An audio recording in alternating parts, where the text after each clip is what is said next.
To discuss, let's bring in senior political reporter and politics managing director Amanda Terkel, along with CNN politics senior reporter Stephen Collinson. Good morning. Good morning. Amanda, your reaction to the tweet in the context that there are still some on Capitol Hill who are very skeptical of this process moving forward of investigating potential connections between the Trump campaign, the Trump administration, and Russia. Right. They're very skeptical, actually, of James Comey himself because he sort of inserted himself into the election process by commenting on whether they were still investigating Hillary Clinton and her use of a private email server, even when it wasn't clear if the new emails they had that they said they were investigating were even related to the investigation. But he did that just a few days before the election. And so senators have been very frustrated, including senators on the Intelligence Committee, that James Comey is not now more publicly commenting on what exactly he's looking into in terms of Russian interference in the election, whether Donald Trump and his associates had any contact with Russian intelligence analysts or other government officials. And so I think senators have wanted him to be more forthcoming. They were quite frustrated last time he testified on the Hill. But Rubio's tweet seems to indicate that this time maybe they were a little more pleased with what they heard. All right, Amanda, Stephen, stay with us. We've got more to talk about. All right, Amanda, let me come to you and let's talk about Mick Mulvaney. Many people maybe outside of his district do not know him. He is a budget hawk, wants to cut spending. I want you to listen to what he said a few years ago in defense of an amendment to a Hurricane Sandy relief bill that required the spending be offset. Any dollar spent on supporting or offering relief had to be cut or saved somewhere else. Here's what he said then. I think we should be willing as a body to come together and say, look, there are things that we do not need this year, things that we can do without this year, that the people in New York and New Jersey and Connecticut and the other states who so badly need the money can have it without us having to go hat in hand to other nations of this world and say, would you please lend us money so that we can take care of our folks who need it so badly. I hope the amendment passes. I hope the amendment passes so that I can vote for the bill. I want this money to go where it is so desperately needed. But the time has come and gone in this nation when we can walk in here one day and spend $9 or $17 or $60 billion and not think about who's paying for it. So how does that, Amanda, that philosophy correspond with the president's $1 trillion for infrastructure, billions for the military, billions more for the wall on the border, and no plan that we've seen to recoup that money from Mexico? Well, I mean, it's definitely not in sync. Mick Mulvaney has been farther to the right than some members of Congress. He certainly reflects that sort of Tea Party view where you saw those members swept into Congress. So in the House, I think he's sort of more in the mainstream. But that's not necessarily true in the Senate. You saw people like Senator John McCain express reservations about Mick Mulvaney, saying, you know, I don't like the fact that, for example, he doesn't support more military spending, which is something that Donald Trump has also wanted to do. And Donald Trump has said he wants to balance the budget, but maybe there are more important things out there, like getting the economy going, spending money on infrastructure, spending more money on the military. And so Mick Mulvaney could run into some issues where his conservative priorities don't necessarily line up with what the president himself wants to do. Any expectation these programs we listed off at the top of the conversation will indeed be cut? I think there will be a lot of support in the House, but some things on that list, like AmeriCorps, that has gotten bipartisan support in the past, including from people like George W. Bush, Senator Dan Coats, who is Donald Trump's pick to be the head of the intelligence community, voted against AmeriCorps and wrote an op-ed saying why I was wrong on AmeriCorps. So there are a few programs here that get bipartisan support, even if many conservatives have targeted them for a long time. And you will certainly see Democrats put up a big fight against these. Despite the hostility, members of the press have a responsibility, to fairly report on the president and his actions.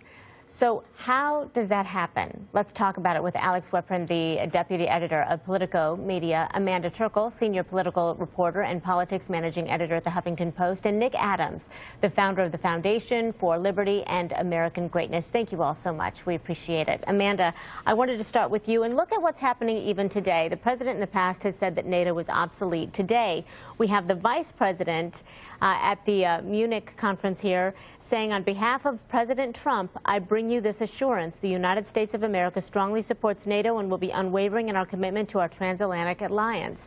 When you have two pieces of verbiage that contradict each other, where do you go to clarify it? I mean, you try to give the reader as much information as possible. It's hard these days to trust what one Trump administration official says versus another versus what the president says. And I think that's the problem. You know, for example, with the vice president going abroad, a lot of American allies are saying, okay, he's saying this, but then we hear from Donald Trump in a press conference and he's saying something quite different. And so you had this a lot with the issue of Michael Flynn. You had Vice President Pence out there saying that, you know, Flynn never discussed sanctions with Russian officials, and then it ends up he did. And you have the White House getting mad at reporters saying they never contacted us for these stories, and reporters say, we actually contacted you many times before. You didn't answer us. So as a reporter, you have to give readers as much information as possible and present the whole story of what Trump administrations have said over time and what they all have said. Alex, this is very different, a very different time, too, because social media is coming into play so strongly here. In fact, I want to read the latest tweet from President Trump just a few minutes ago. He said, "Don't believe the mainstream, quote, fake news media. The White House is running very well. I inherited a mess and am in the process of fixing it." Now Twitter isn't going to hold anybody accountable. Reporters tried to do so. But how do you get answers from a president whom, when you ask him a question, he goes off on something else? Well, you know, look, this is an unprecedented time. Technology has given the president, and it's given everyone, the ability to talk directly to everyone else. So in that respect, you know, it's kind of unprecedented for the president to just kind of speak directly to the American people through social networks like this. Now, in terms of getting that information, it's as a reporter, your job doesn't change. You still have to do the work, you have to do the reporting, you still have to reach out and try and get comment. But there's no question that the power that reporters have has been diluted somewhat from technology and has changed the game. You know, the president, he can send these tweets out. He can respond directly to reporters. The world's a very different place now than it was just 5 or 10 years ago. So, Nick, I understand that you are a Donald Trump supporter. How do you view what we see happening with this relationship between the leader of the U.S. and the people who are supposed to be reporting? Well, I think it's very clear that we have never had a candidate and now a president that has been as mocked, as derided, as scorned, as traduced, as defamed, as libeled, as slandered as Donald Trump. And unfortunately, that's the reality that we live in right now. I do believe that there is a gulf, a chasm between the mainstream media and middle America. I think that the mainstream media are out of touch. I think that they are elites that see Donald Trump as a vulgarian, that are hoping that he fails. And the truth is that Donald Trump has been a winner all of his life, and I don't think that that's going to change. And I really hope to see a mainstream media that begins to get in sync with the issues and the concerns of the average American person. Well, Nick, I mean, I can't speak for everybody by any means, but it behooves nobody to have the president of our country fail. I mean, you would hope that everybody would wish for him to succeed, because when he succeeds, all of us succeed, and it's better for our country, and it's better for democracy. But how do we as reporters report on what the president is doing when he is giving us one piece of information, yet somebody from his administration is giving us another? Where do we go, Nick, to get the correct information, to get that clarity? Look, I think that the media has to give President Trump an opportunity. We've never seen a candidate like him before. We've never seen a president like him before. We're all in uncharted territory, but I do think it's clear that President Trump's heart is in the right place. I do think that he has America's best interests at heart, and I've been very discouraged and disheartened, Christy, at the tone and the tenor with which several news organisations have been covering Donald Trump and his administration. I think a lot has been accomplished in just a short period of time, and yet none of those things have been covered favourably. And I really think it's time for the media to listen to the American people who spoke with a booming voice last November that they wanted change, that they didn't like the status quo.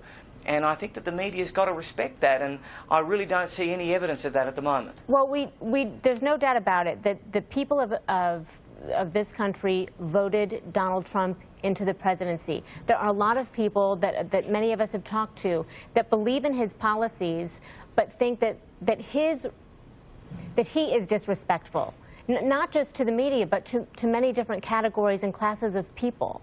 So how do you validate that in this president? Well, Christy, do you see that disrespect, first of all? Look, respectfully, I disagree with the premise of the question. I don't see the disrespect. I can appreciate and acknowledge that President Trump communicates in a way that is different to what we have experienced in previous presidents, but I don't think that this is a president that doesn't care about all Americans.